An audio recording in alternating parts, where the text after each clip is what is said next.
Welcome, stranger. Name's Halleck, and it's a pleasure meeting you. I run this little shop. Got enough supplies here to keep you alive and fighting.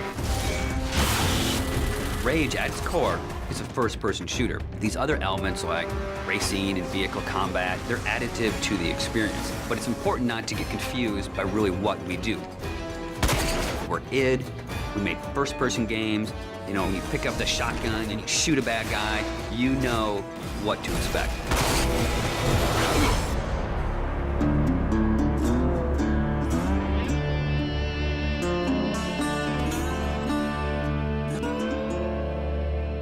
So in Rage, what we've tried to do is in every new environment that you enter, we give you a new weapon or a new ammo type or a new engineering item to keep the experience fresh. And as you play through the game, your arsenal grows and grows.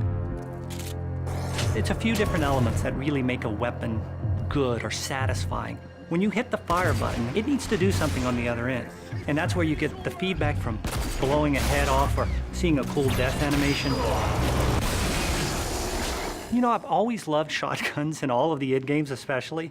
I think if we didn't have a shotgun, a lot of fans would be upset. But the crossbow, because it's so different and so new, it's almost like this utility weapon.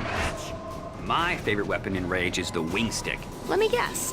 You want to know how to throw a wing stick. The wing stick is an offhand, instant throw weapon.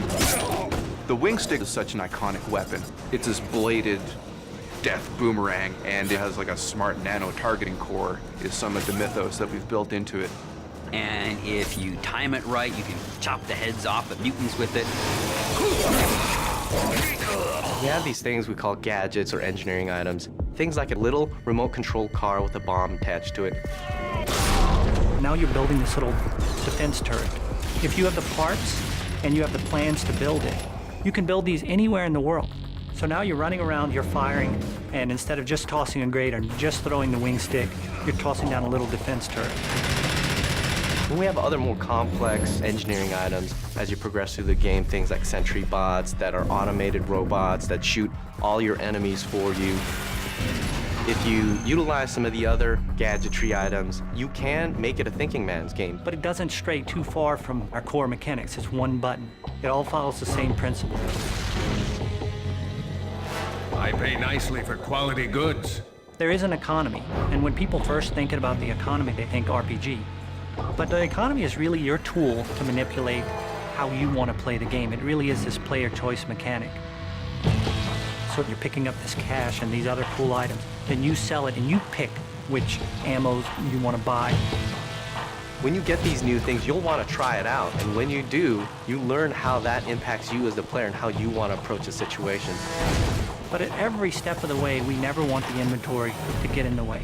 It's there for a reason, it always has a purpose, but we still want to stay true to that kind of action.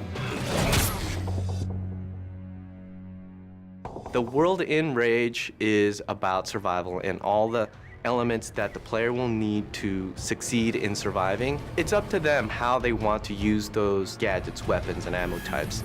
Along with the action shooter experience role that we intend for the player to take, we create these different options in the gameplay when you get into an area with all these various implements of death. Or, you know, you may not want to have any strategy. You just may want to kick in the door, pull out your big shotgun, and start blasting away at the bad guys. We really give players the opportunity to engage the enemy AI in the way that's best for them. And we feel that that adds a lot of life and replayability to the game.